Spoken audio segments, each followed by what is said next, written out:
children, so today we will start with chapter 6, the coastal plains and islands. अब हम read करेंगे coastal plains और islands के बारे में. तो चलिए स्टार्ट करते हैं अपने इंट्रोडक्शन पार्ट के साथ.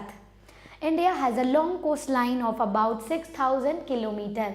अगर हम इंडिया की कोस्ट लाइन की बात करें तो वो 6000 किलोमीटर लॉन्ग होती है. The coast line stretches from the Gulf of Kutch in Gujarat and it goes southwards along the border of Maharashtra, Goa, Karnataka and Kerala. अगर हम बात करें कोस्ट लाइन की तो ये हमारी गुजरात के गल्फ ऑफ कच्छ से लेकर महाराष्ट्र के साउथ एरिया, गोवा, कर्नाटका और केरला तक फैली होती है. From the Kanyakumari the coast line moves northwards along the border of Tamil Nadu, Andhra Pradesh and Orissa.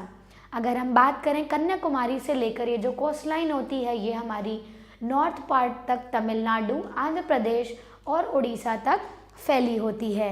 This narrow strip of coastal plain is known by different names in different areas. और जितनी भी हमारी नैरो कोस्टल प्लेन एरियाज होते हैं उनको हम हर एक एरिया में अलग अलग नेम से जानते हैं.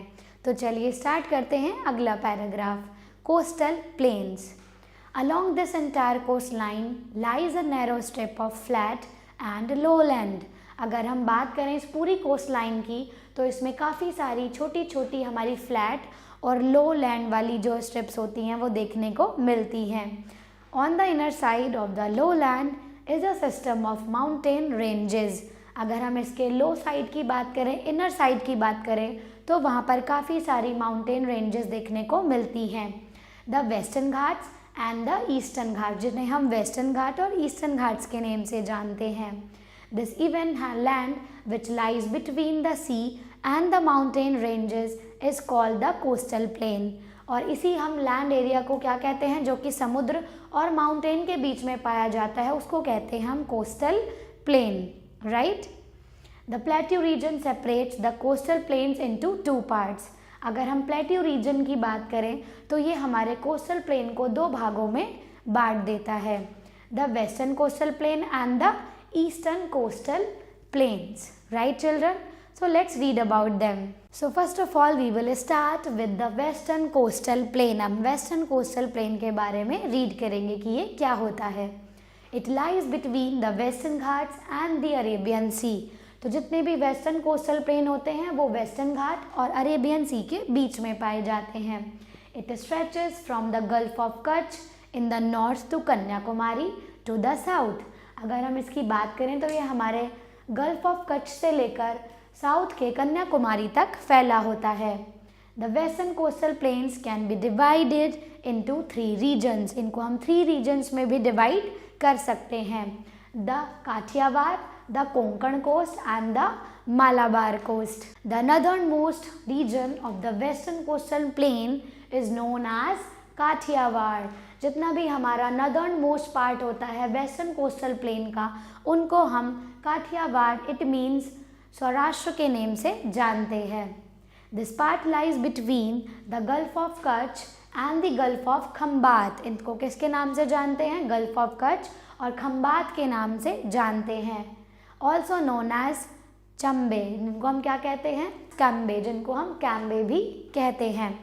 South of the Gulf of Khambhat and up to Goa is known as Konkan coast. तो कोंकण कोस्ट क्या होता है? जितना भी हमारा गल्फ ऑफ खंबात से लेकर गोवा का एरिया होता है उसे हम कोंकण कोस्ट के नाम से जानते हैं. It is very rocky and uneven region. ये काफ़ी रॉकी होता है और काफ़ी अनइवन भी होता है. Towers called light houses. और यहाँ पर आप देख सकते हैं इस तरह के जो टावर्स होते हैं उनको हम लाइट हाउस कहते हैं. The southernmost part of the western coastal plain that stretches from Goa to Kanyakumari is also known as Malabar coast. अगर हम वेस्टर्न कोस्टल प्लेन के साउथ एरिया की बात करें जो कि गोवा से लेकर कन्याकुमारी तक फैलता है उसे हम मालाबार कोस्ट कहते हैं. इट हैज़ वाटर बैग्स और लगून्स. यहाँ पर काफ़ी सारी लगून्स भी देखने को मिलती हैं. Which are salt water lakes cut off from the sea. जो कि समुद्र को काट कर छोटी छोटी सॉल्ट वाटर लेक्स बनाई गई हैं. It has a big ship building yard and a refinery. यहाँ पर क्या होती हैं, काफ़ी सारी बड़ी बड़ी शिप्स होती हैं और काफ़ी सारी रिफाइनरीज देखने को मिल जाती हैं। Right children, so let's proceed ahead with the another paragraph. Now we will read about the eastern coastal plains. अब हम रीड करेंगे ईस्टर्न कोस्टल प्लेन्स के बारे में। The eastern coastal plain lies between the eastern Ghats and the Bay of Bengal। तो जितना भी हमारा ईस्टर्न कोस्टल प्लेन एरिया होता है वो हमारा ईस्टर्न घाट से लेकर बे ऑफ बंगाल तक फैला होता है। It is much wider than the western coastal plain, और ये काफ़ी ज़्यादा ब्रॉड और वाइड होते हैं। The river Mahanadi, Godavari, Krishna and Kaveri flow across the region. जितनी भी रिवर होती हैं वो हमारी जैसे कि कावेरी, महानदी, गोदावरी एंड कृष्णा, ये सभी इस रीजन में फ्लो करती हैं into the Bay of Bengal, और बाद में कहाँ पर जाकर गिर जाती हैं, बे ऑफ बंगाल में जाकर गिर जाती हैं। These rivers have formed deltas eight there mouths, और ये जो रिवर होती हैं क्या करती हैं, डेल्टाज बनाती हैं। These deltas have made the coastal planes wider, और इन्हीं डेल्टाज की वजह से इसको काफ़ी ज़्यादा वाइड एरिया माना जाता है। And it is more fertile, और ये काफ़ी फर्टाइल भी होती हैं। This plain runs through the states of Orissa. ये कहाँ तक होती है, हमारे ये जो प्लेन एरिया होता है ये हमारा उड़ीसा, आंध्र प्रदेश और तमिलनाडु तक फैला होता है। The eastern coastal plain can be divided into 2 regions. इनको कितने पार्ट में डिवाइड किया गया है, 2 रीजन्स में। The northern area and the Coromandel coast. एक को हम नदर्न एरिया कहते हैं, दूसरे को हम कोरोमंडल कोस्ट कहते हैं। The northern half of this plain that lies north of the river Krishna is the northern Circars. अगर हम नदर्न हाफ की बात करें जो कि हमारा नॉर्थ से लेकर कृष्णा रिवर के नॉर्थ सिरकार्स तक चलता है, and the southern half that lies south of the river Krishna is the Coromandel coast. और अगर हम सदर्न हाफ की बात करें जो कि हमारे कृष्णा रिवर के साउथ से लेकर कोरोमंडल कोस्ट तक जाता है। Right my lovely children, I hope you are enjoying the session. Let's read about the another paragraph. Now we will read about the Indian islands. अब हम इंडियन आइलैंड के बारे में रीड करेंगे। A piece of land surrounded by water on all sides is called an island। एक island क्या होता है, एक ऐसा लैंड एरिया होता है जो चारों तरफ से पानी से घिरा होता है। There are 2 groups of islands on either side of the Indian peninsula। और ये हमारे कैसे होते हैं, 2 groups of islands होते हैं जो कि इंडियन पेनिनसुला पे बने होते हैं। These are the Lakshadweep island and the Andaman and Nicobar island, जो कि कौन है, लक्षद्वीप आइलैंड और Andaman Nicobar island. The Lakshadweep is a group of 36 island in the western part of Indian ocean. अगर हम लक्षद्वीप की बात करें तो ये इंडियन ओशियन पे के 36 आइलैंड से मिलकर बना होता है।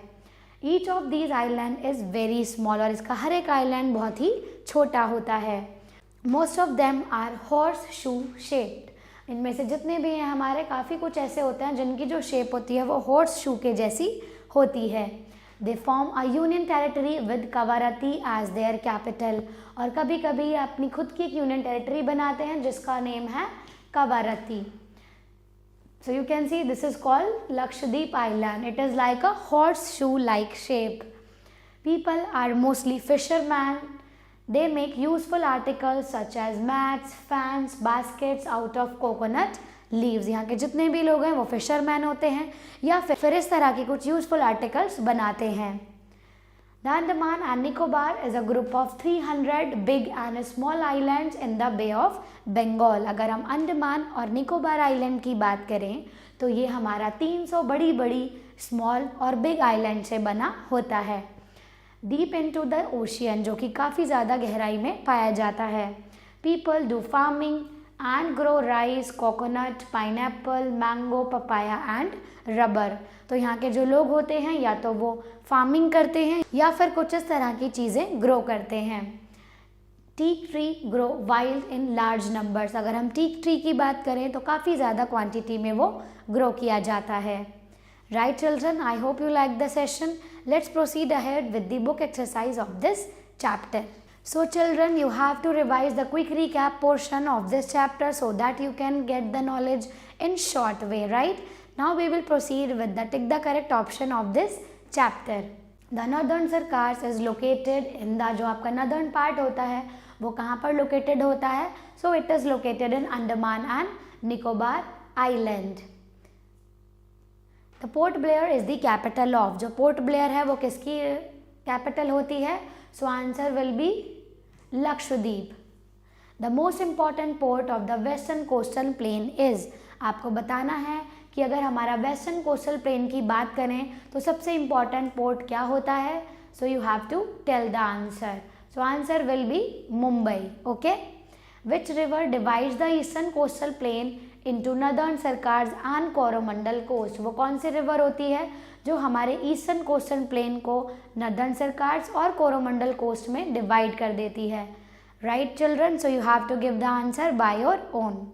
The northernmost region of the western coastal plain is, अगर आप northernmost part की बात करें western coastal plain के तो वो क्या होता है? You have to mark the answer by your own as you have read the chapter with me. Now we will proceed with true false and fill in the blanks. Okay. So children, which is the major port of Kathiawar region? आपको बताना है जो Kathiawar region है उसका सबसे major port यानी जो बंदरगाह होता है वो कौन सा होता है? So answer will be Kandla. Okay.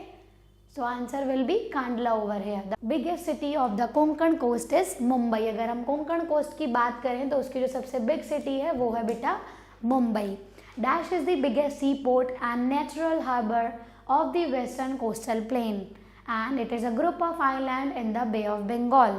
So you have to mark the answer of these two options. Now we will proceed with true false option. The river Krishna divides the western coastal plain into two parts. क्या जो हमारी river Krishna होती है वो western coastal plains को two parts में divide करती है? So answer will be true. Eastern part and western part.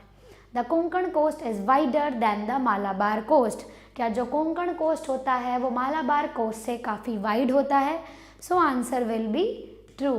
Tamil Nadu lies along the coast of Bay of Bengal. क्या जो तमिलनाडु होता है वो बे ऑफ बंगाल के कोस्ट पर पाया जाता है?